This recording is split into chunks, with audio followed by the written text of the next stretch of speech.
र फाइनली चाहिँ आज हामी बन्जी हान्दैछौँ होइन पुरा प्रिपेयर गरेर बसिरहेको छौँ टिचर सिचर है अब हिँड्न चाहिँ ट्राई गरिरहेको छौँ त्यो अब हेरौँ म सक्छु कि सक्दिनँ भन्ने कुरा हो तर मलाई 100% सक्छु भन्ने चाहिँ कन्फिडेन्स चाहिँ छ हेरौँ अब कस्तो हुन्छ ल है फाइनल्ली हाम्रो दिपकजी चाहिँ बन्जी हान्नको लागि रेडी भएर हिँड्दै हुनुहुन्छ द क्लिफ नेपाल पर्वतमा चाहिँ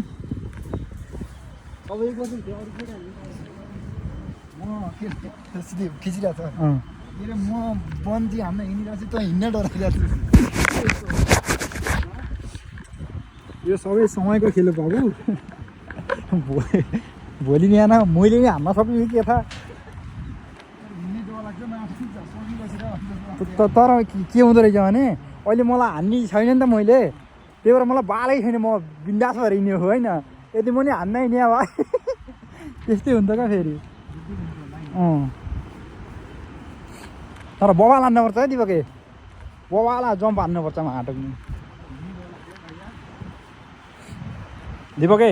पक्न एकछिन ऊ त के हो भनेर हेऱ्यो जस्तो अहिले त के होला त यसो विचार गर्दा अनुमान लाग्थ्यो त्यो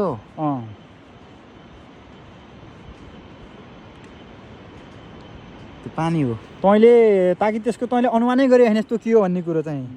कुरो बुझिस् यता हेर यहाँ बन्जी हान्ने मात्रै भनेर हुन्न दायाँ बायाँ कुराको ज्ञान पनि लिनुपर्छ किनभने अहिले चाहिँ पर्वतमा के छ भने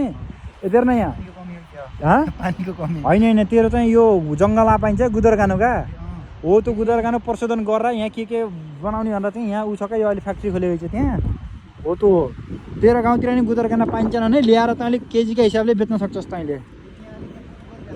कलेक्ट गरेर तेरो चाहिँ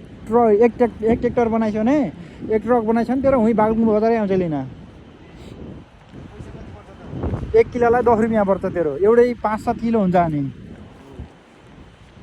एक ट्रक बनाइस् भने यो घर बस्न भन्दा जङ्गलमा गएर चाहिँ खोजेर ल्याएर उ गर्न सकियो क्या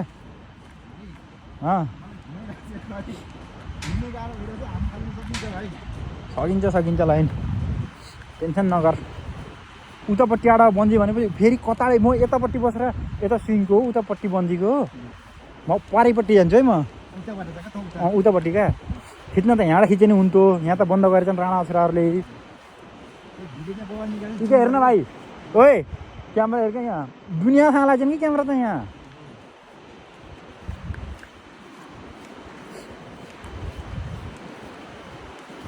त्यो पाँच केटी हाँसेलाई पठाउनु पर्छ क्या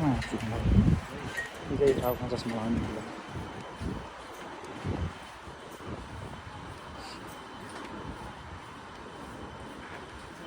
खै यहीँ टाउ जाने चाहिँ ल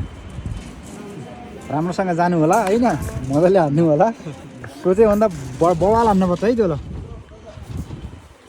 म उता पारेको है त ल